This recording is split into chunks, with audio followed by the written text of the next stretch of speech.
Hello everyone, I'm Jonathan Little for PokerNews.com, and today we have a rough hand. Here we're playing in a $5,000 buy-in tournament, 600, 1200 with a 200 ante, so a very, very big ante. It is worth mentioning that in today's game, quite often they're using the big blind ante. I know at this World Series of Poker they're using the big blind ante, so in this scenario the ante would actually be much smaller. A lot of people think, oh, the big blind ante changes the game. Not really, right? It doesn't actually change the way most situations are played. It only really starts to affect things when you're very short stacked. But when you're playing deep stack, it's just a normal ante, except for usually the ante is actually smaller than what we're previously playing with. Because right here, for example, we're playing 600, 1200 with a 200 ante. If this was a 9-handed table, there would be 2,200 chips. Is that right? No, how many? What's 9 times 2? 1,800 chips in the pot, right? 1,800 is a big blind and a half. And a big blind and a half is clearly way more than a big blind. So you should actually be defending more in the past than you would in today's current game. And that's just because in the past there's a little bit more dead money in the pot. Which is what's going to lead me to this hand where things get dicey. So, like I said, here we have to put in, how much? 1,400 to win a pot that's going to be 7,400. Am I going to realize 20% equity with this 10-2 suited? I don't know. We're against a good kid, so that's not good, right? You want to be defending a much wider range, typically when you're against everyone who is not good, assuming they're not very, very tight, because if they're very, very tight, they just have a really, really good range.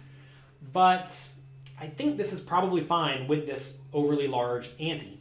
If poker ever does move back to this, or if we just start playing games where the antes are bigger in general, which I imagine will start taking place at some point, or maybe even just as a side structure game, a game that doesn't take place very often.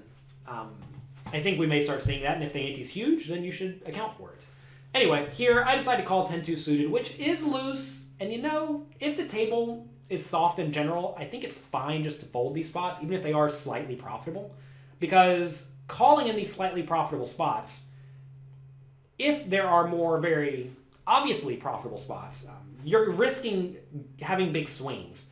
And you really don't have big swings in spots where you don't have much of an edge. Like if you have a big edge, like say they just told us we could get it all in with 66% equity for our tournament and run it 20 times to see if we win the tournament, we'd be thrilled, right? Because we just get it all in as a big favorite every time.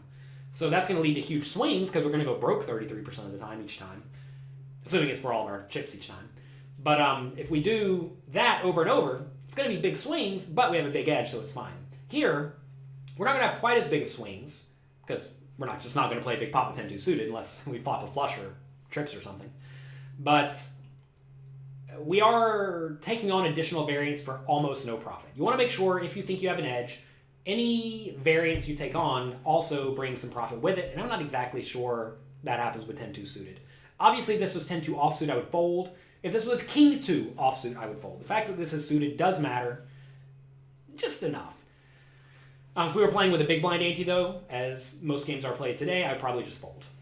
All right, flop comes Queen, 10 for 2 spades, which is great. We have a very clear marginal made hand. I check, opponent half pots it. I think we have no decision besides calling that makes sense. If I was making a quiz for my training site, PokerCoaching.com, calling would get 10 points. All the other options would get almost no points. Obviously, fold is 0. Raise small, I think, is pretty bad. Raise big, I guess raising big at least has some merit because then maybe you can make pocket jacks or ace 10 or king 10 fold if you bet turn and jam river or something like, or bet check raise flop big, bet turn and jam river. But in general, this is a very clear marginal made hand. We beat ace king, ace jack, pocket nines. We're going to end up chopping with 10-9 sometimes, although our opponent probably doesn't have a whole lot of 10-9s, so I'd like to check here, I think. So when the opponent bets, he's going to have a lot of draws and also a lot of strong made hands. And we lose to the strong made hands and we crush the draws. So this is a pretty nice spot just to call. Turns to 3, which is nice. I check, opponent bets 8,500. So at this point, opponent's range now starts to become a little bit stronger because you'd have to think the opponent's going to give up with some of the draws. The bad ones. Like say our opponent had 9-8 of hearts, right? Maybe he decides to give up on the turn. Say he had ace king, maybe he doesn't bet that either. Maybe he doesn't bet ace king on the flop, to be fair. So now when the opponent bets, it's going to be more flush draws and good made hands, and maybe king jack. maybe Jack 9 suited. He could also have backdoor diamond draws. Like, say he did bet the flop with 8-7 of diamonds. Definitely going to bet again on the turn, right? So there are still a decent amount of draws available. And I have a flush draw, worst case. So in this scenario, if I get a 10, it's probably good. If I get a flush, it's almost certainly good.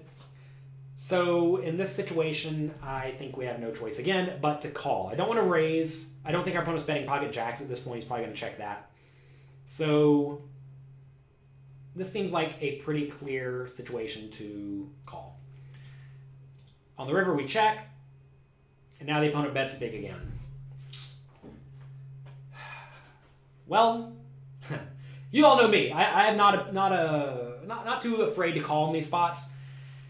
The fact that this is a good kid makes me a little bit more inclined to call. The problem, though, is that this board should be so good for the opponent's range, right? So the only thing I'm really beating here is Ace King and Ace Jack. So, well, Ace King, Ace Jack, and then a few spade draws, maybe Jack 9 and King. Or sorry, I lose to Jack 9 and King Jack. So you'd be King Jack, and then spade draws, maybe some diamond draws. Then just some stone bluffs. So the question is this kid the type of player who is overly loose and aggressive? If he is, then I actually think this is very close to a call. And a lot of people are going to look at this and say, well, how could you possibly call? Your opponent raised pre-flop, bet turn, bet river. Clearly you're beat. Well, again, if the opponent's bluffing with some ace king, some ace jack, all king jack, we're starting to find a lot of combinations of bluffs, right? A problem with some good players is they will value bet here with queen jack. And if they're value betting queen jack and king queen, then that makes my call way worse because I really want them to be betting with only the nuts or garbage, busted draws, right? Like say we knew our opponent was only betting with exactly sets and better. Well, in that case, it's just going to be one combination of pocket tens and three combinations of pocket queens, and then a whole lot of combinations of draws that could potentially bluff.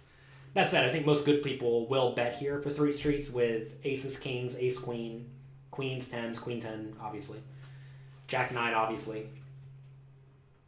So I guess in theory they're not four combinations if our opponent's nitty because they also have the 4 Jack 9 suiteds. Maybe the opponent has 4 Jack 9 or 16 Jack 9 offsuits total or Jack 9s total if they're playing all of the offsuit ones as well. In which case that makes this way worse for me. So as you see, there's situations where sometimes they're going to be against a very wide value range and sometimes they're going to be against a very tight value range. And that's a lot of the skill is figuring out what type of range are you actually against?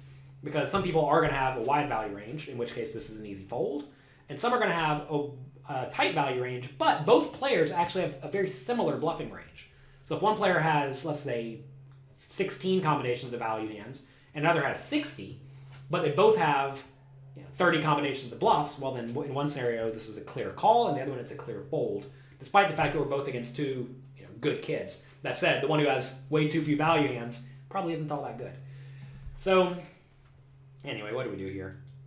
This time we fold. And I actually remember this hand because I actually thought for a very long time, and my opponent said, I thought you were going to call. And this is one of my friends. I know who this is. And he showed me the pocket queens. So he just had me demolished. He apparently knows I'm a bit of a station. And this time, somehow, we summoned the fold button and made the right fold. That's lucky. And a lot of people look at this and say, yeah, of course he had pocket queens. But again, we don't know that. This opponent is certainly good enough to bluff. But we found the fold this time. And one time we make a fold and it works out. So that's going to be it for today. I hope you enjoyed this hand from PokerNews.com. Thank you very much for watching it. If you enjoyed it, click the like button. Click the subscribe button over on YouTube. Thanks for being here. Good luck in your games. Be nice to someone. And I'll talk to you next week.